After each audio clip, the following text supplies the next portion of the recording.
Hello, strong men and strong women. This video is the 3 most common mistakes that I find with clients' food diaries. Right, so getting a client's food diary in, have a look kind of through, and there's a couple of themes that just keep highlighting themselves. Okay, and it's not a problem. Obviously, we address them with clients once we issue out macros and calories, etc. However, I thought it'd be worthwhile sharing these top 3 sort of reoccurring issues that I'm finding with clients and everybody else out there in the wider world. Just so if you can relate to 1 or to 2 of them, then you can look at it and think, okay, yeah, I think I'm doing that. I'm going to address it, I'm going to change it and mix it up, whatever it may be, and I'm going to hopefully see some progress and move forward with my nutrition and training and obviously competition results. So that's it. Pen at the ready and let's get stuck in. So the very first thing is that we have sometimes 4, 5, 6, 7 hours between meals, okay? And that is not a great thing because we want to be eating on a regular basis, one, to maintain a steady blood glucose level, but also we want to be having protein in those meals because we want to be triggering a thing called muscle protein synthesis, otherwise known as MPS, okay? Now, the more often we trigger muscle protein synthesis, the stronger, the fitter you will be. It's also a great precursor in losing body fat, but it will help you get stronger. Lay down muscle tissue, be anabolic, okay? Now, strong men, strong women, that's what we're all about, right? Being strong. If you want to be strong, you need to try to hit that MPS button as often as you can, okay? So ideally, 4 or 5 times, so 4 or 5 meals with at least 25 to 30 grams of protein is really good. Really, really good, okay? If you're vegan or vegetarian, then you may need to bump those numbers up a little bit because of the quality of the protein sources, okay? That's just the way it is. If you hit 3, so just like generally your breakfast, dinner, and breakfast, lunch, dinner, that's fine. That's not a bad place to be, but that's almost like a minimum standard that I want any client to be achieving. Ideally, if we're at 3, if the food diary shows me 3, I'm going to try and get my client to 4. If they're doing 4, I'm going to try and get them to kind of 5, okay? If they're doing 1 or 2, hey, you've got to hit 3, right? Let's really focus on 3. So that is a huge thing. We need to trigger that MPS. We need to make sure we're not leaving 6-7 hour gaps between feeding, between fuel time for blood glucose levels, for amino acids in a body stream, in a bloodstream. And the other important thing about protein, very side tangent here, I'm really sorry, but the body cannot store protein, okay? So that's why you need a regular intake of protein. 1, to make sure you're hitting MPS as often as you can, but 2, your body can't store it. Your body can store carbs and fats. It cannot store protein. So you need to eat, foods that contain protein on a regular basis, all right? So have a think about, how much food you take in and see if you can make a couple of tweaks there and changes there. It will be massive, big change, all right?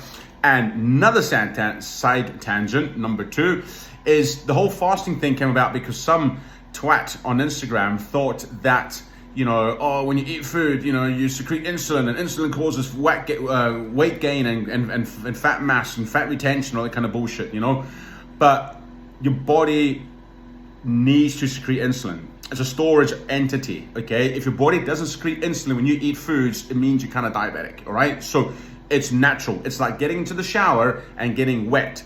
It's what needs to happen, right?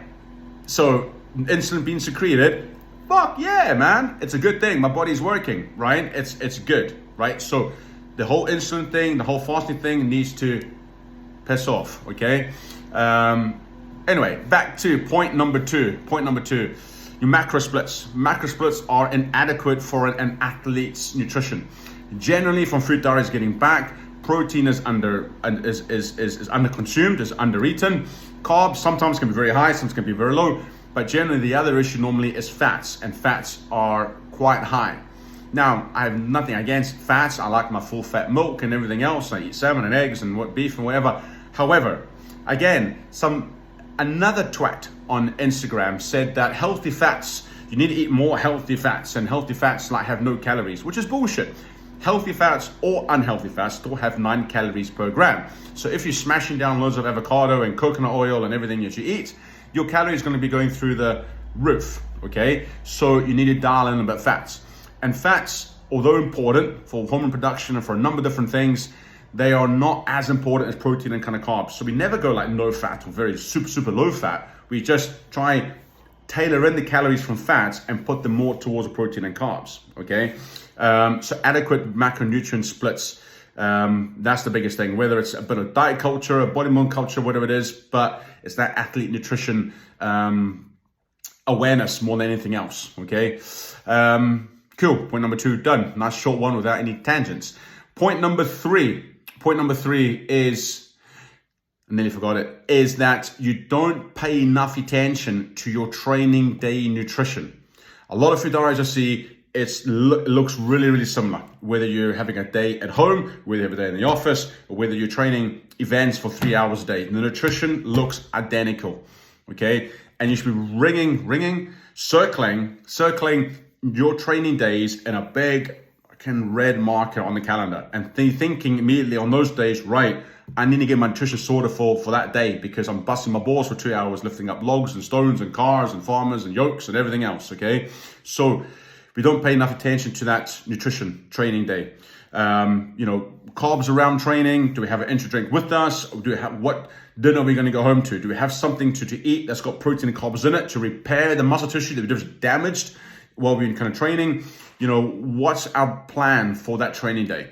Because if it's looking identical, I would say that you're going to be suboptimal on your training days. Okay, so that's the third and final common sort of mistake or common thing that we're finding in the food diaries. So the short video was meant to be a couple of minutes, and we're nearly at 7 minutes. So hopefully it's been worthwhile.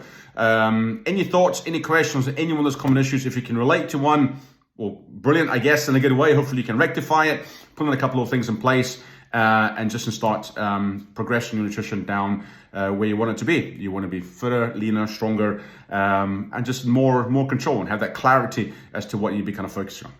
Right, if you like this video, hit a like, drop a comment. If there's anything that you're struggling with right now, leave it in the comment section. Otherwise, I say if you found value in this, please share it, like it, and thanks for watching.